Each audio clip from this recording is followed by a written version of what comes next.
So welcome back once again to Whiskey Provisioner. We're at West China Tea. Sohan's got some new tea. Davin Topel is back fresh from Scotland. He's brought some Scottish whiskey, and I brought something weird.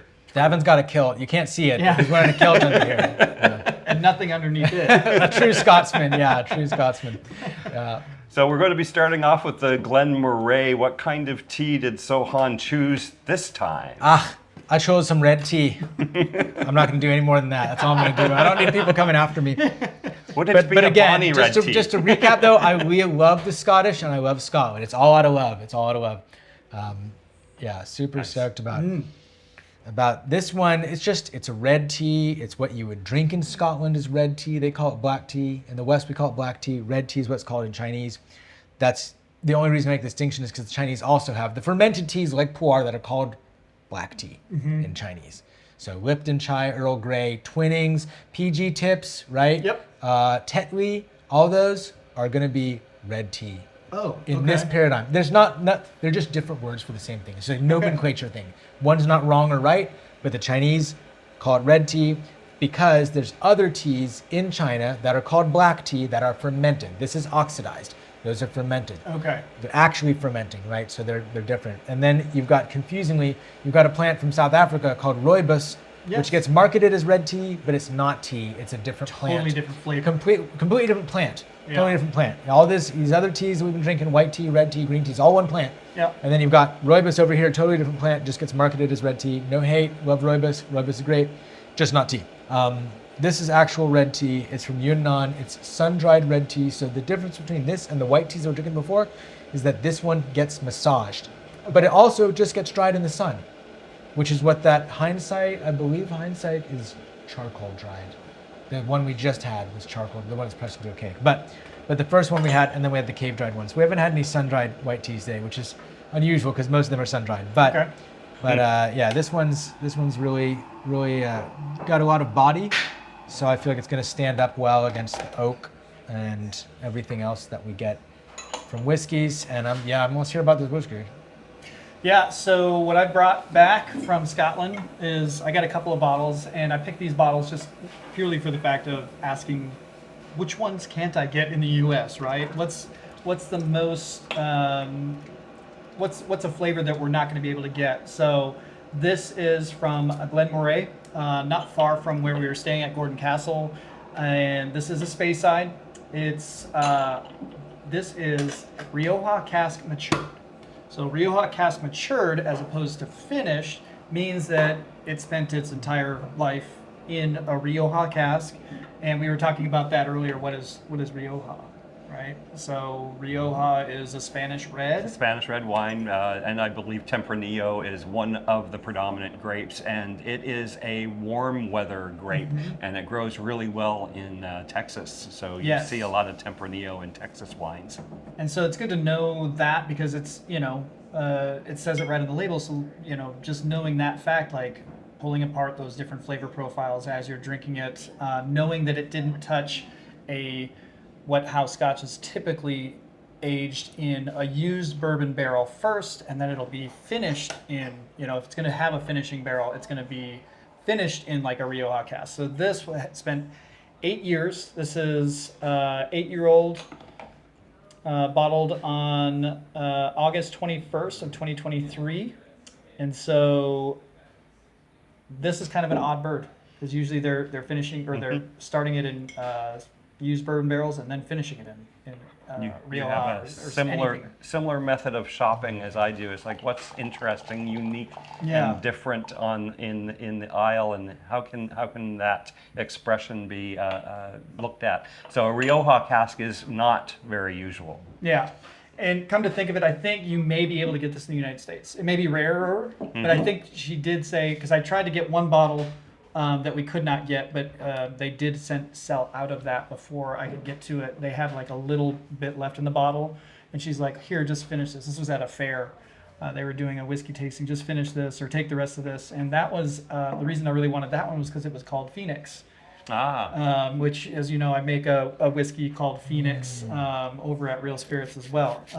So different aging process, but it was kind of neat to be in Scotland and see another whiskey called Phoenix. But We'll wait for that real quick. It's good. Nice. It's deeper than the white. Yeah. Yeah. Mm-hmm. There's some fruit in there as well. Yeah. Lots of fruity notes.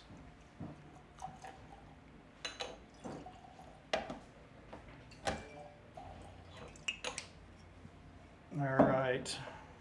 So how did the Scottish end up using bourbon barrels as a thing to put their whiskey in?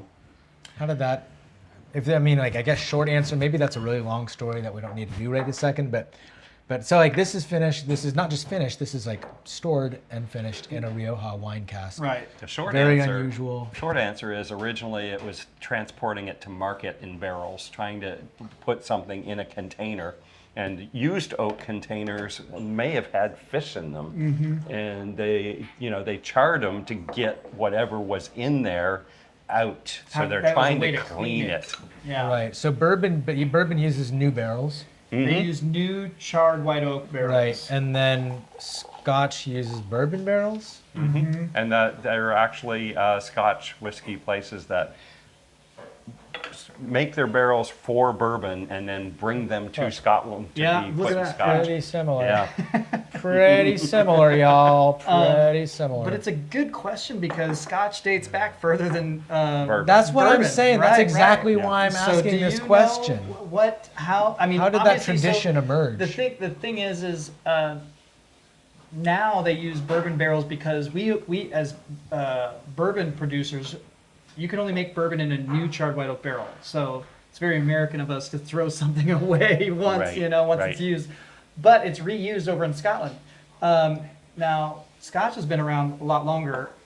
Bourbon was codified in 1964. Okay, Wow. Okay. Yeah. Wow. but it was made way Way before before that. Oh, this is okay. So this is kind of smoky. Yeah, a little bit.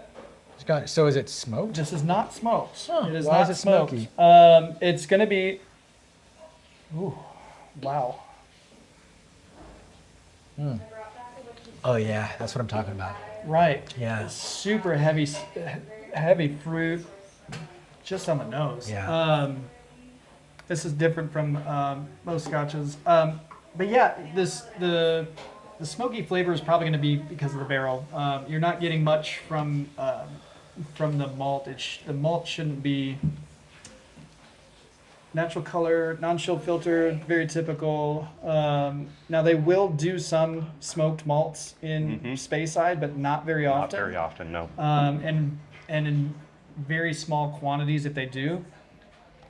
I can see where you get a little bit of that smoke though. So there could be a small smoke component to this one.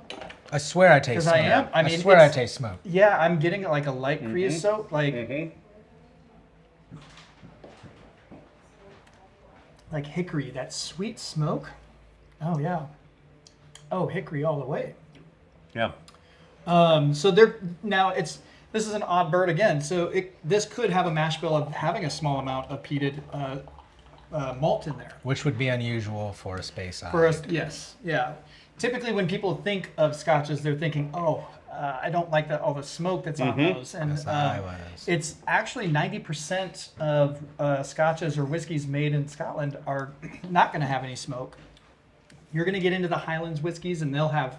That's what this reminds me of, right? Right. The Highland whiskeys will use a small amount of peated smoke to add that complexity and nuance that adds to this fruit, which I'm a fan of. This. Yeah, I'm digging it. I like smoke. Yeah, Dalmore and Highland Park are some of my favorites Yeah. because of that complexity. This is kind of touching on that. So, without knowing what the mash bill is, I think you're right. I think there may be just a small amount of Peated barley in there, yeah. But back to the barrel. So there's not a lot of oak trees that grow in Scotland at all. right? And so, but prior to bourbon production, I'm sure that they were using French Sherry. Limousin and sherry casks and whatever was left over from the winemaking in Spain and other countries. So, it would be interesting to. Sherry and port were very popular after dinner type of drinks, and it's those barrels that were shipped to the UK that ended up creating these influences. So Rioja casks, even though they're not quite common, that's just another way of going back to that tradition of repurposing a barrel and then finding out that it has a fantastic way of affecting the whiskey. Well, what do you do with the used Scotch barrels then? So they reuse them over and over again. They will actually break them down. They are master coopers. They are master of breaking barrels down. Even bourbon barrels that get sent over there, they get shipped over and they're beat up from the transport on the ships and moving around, and so they're going to leak. And so they ended up, out of necessity, becoming superior coopers and taking apart barrels and being able to put them back together again, and making them tight, watertight again, just through the knowing stave sizes and how to recooper them. I mean, it's amazing when you watch them do, like a master cooper over there, take apart a barrel and then quickly put one back. It would take, I don't even think, no, there's no way I could even do it. Even if I knew how to do it, it would take me a very long time to, and they're just boop, boop, boop, boop, boop, boop, boop. So you mentioned the Highland Games. They throw a lot of things at the Highland Games. Yeah. Maybe whiskey barrel throwing. Yeah. No, coopering. Yeah. And I think putting together a barrel. They Oh, do for real? have a coopering, I believe they do have Cooper games where it is throwing barrels up onto high loads. Pile of barrels. Yeah, and just and then putting them together, because it'd be a wicked competition. Just Competitive coopering. Oh my gosh, yeah, competitive coopering. Yeah. Welcome to the CCA. But it's a very interesting thing that we have lost here in the United States. We don't have. These are all like coopers over there. It's all done by hand. A lot of it's done by hand, and it's apprentice from a young age to learn these skills. Here, we don't have that. It's not something that people strive to be a cooper. They all strive to be a distiller. When the barrel itself is actually imparting 90% of its flavor, especially when it comes to bourbon. So who's making our barrels? Not coopers. Coopers, but it's machines. A lot of machines. Cooperbot. Yeah, Cooperbot. Cooperbot. Yeah. Yeah. We're all The Cooperbot 9000. It's Uh, artificial intelligence. That's right. That's right. It's all AI. ChatGPT. They took our picking jobs. barrels. Hey, ChatGPT, I need a charred oak barrel. Yeah. What char level? That's like Star Trek. It's like the replicator. Yeah. You've got another whiskey there, the GlenAllachie, seeing as Yeah. we're on a time crunch. No, so And this is another weirdo that you brought. This is another weird one that I brought. This is from GlenAllachie. I had about 10 minutes to visit this distillery, and this is one of the distilleries that I really wanted to go visit. Billy Walker is the distiller over there, and he's an innovator in the Scotch industry in the fact that he breaks some of the rules. Goes outside of the fence every now and again and creates just strange, fun products that still are still tied to history. He has a way of blending innovation with tradition that is what put Billy Walker really on the map. And so now, GlenAllachie used to be a distillery that was producing whiskeys for other distilleries, and they had a inventory that he really appreciated, and so he came over to take this over for that reason. They were already making great whiskeys for other distilleries. Why not open up your own label? Yeah, go all the way. And start doing Get some that sweet strange retail things. money. Yeah, and so this one is another odd bird. This is aged in a Chinkapin barrel, and this is a single cask. I want to know if this is What's a This is Chinkapin? So finished Chinkapin, I think I heard this with Angel's Envy. I researched this a while back, not too long ago, but I believe it holds Indian spices. It's a barrel that holds Shut the hell Indian up. spices. What are you talking about? That's nuts. Wait, and then they're still shipping that stuff in barrels? I don't believe that. Or they're aging the spices. They're right. They're It's spice blends. it's part of how the spices final flavor comes out. So they're traditionally just put into Barrel-aged barrels. spices. Wow. Because I'm sure they were just shipping them in barrels before. Hey everybody, this is Corey jumping in with a quick editor's note. The Chinkapin oak is actually a species of white oak that is native to eastern and central North America. They actually use this Chinkapin oak to create the barrels, and it imparts a distinct nutty, spicy, and fruit-flavored characteristics that differ from barrels made from more common white oak. Yeah, cool. What the hell? And you're gonna I'm have to learning educate so much me about as, barrels Chinkapin, today. because I only had a few minutes. Yeah. But I was like, never heard of it. Probably should know of it. I never heard of it, But and give me I that may, one. That's I the may one. even be mistaken because that's where the reference in my head, without doing any research, that's the one that I believe that's where that reference came from, was an Angel's Envy release that came out within the last 6 months or so, and it's like I'd never heard of Chinkapin either, and I do believe I looked it up, and correct me if I'm wrong on the internet, because that's what I thought that Speculative. Yeah. This is all speculative. But Yeah. let's see if we can smell some I spices glanced, in here. but it does. So the tasting notes are on the bottle, and so I glanced, so they are on there. But let's see what y'all are picking up. And of course, now that we've said that, we're probably going to get Right. subjective notes. Cumin. Gram masala. That's a blend. The malt is definitely there. It's nice. It's nice after that last one. They're good Yeah, contrast. Contrast. Yeah. Yeah, it is spicy. It is spicy. There's also a little bit of like apple, a mold Yep. spice kind of vibe. Yeah, Almost this like- the Glen Moray is heavy fruit. This one, I think the malt is still coming through, Yeah. but I feel like that fruitiness is definitely there. Maybe on the drier side as opposed to more fresh. Almost getting like a wine cast type of Yeah, taste on there. I want to see what the proof on this one too. This is. Any guesses? Whenever it's Scottish, I always say like 46%, Yeah, 47%. that's kind of what I'm feeling too. In the 40s. might be It does. It's very light. It's you can still pull out a lot of flavors. Would you believe me if I said it's 124? Wow. Oh, very smooth. Yeah. I would not have guessed 124. It doesn't have. I mean, you're saying spicy, but it's not. Not like that. Not Not like hot. that. It doesn't burn Exactly. at all. No. Yeah, there's no burn. Well, there's a tiny little bit, but I'm getting a little extremely hint mild. of like I a would guess bitter like- coffee on the finish. Yeah, I can see that. Yeah, I'm getting that kind of chocolate beginning, and then cherry, and then kind of finishes out on that coffee. chocolate beginning. But there is like almost a wine note in there as well. But it, like you said, there's like stewed apples with cinnamon and nutmeg, and there's all of that Yeah. going on Yeah. as well. Yeah, those baking spices. Man, that's really good, especially for 122. Yeah, that's very, very Mm-hmm. mild in And like I'm telling you, alcohol. I literally glanced at it. The only one that I saw on there when I glanced at it was cinnamon, and I tried not to say it, but you guys already called that one out.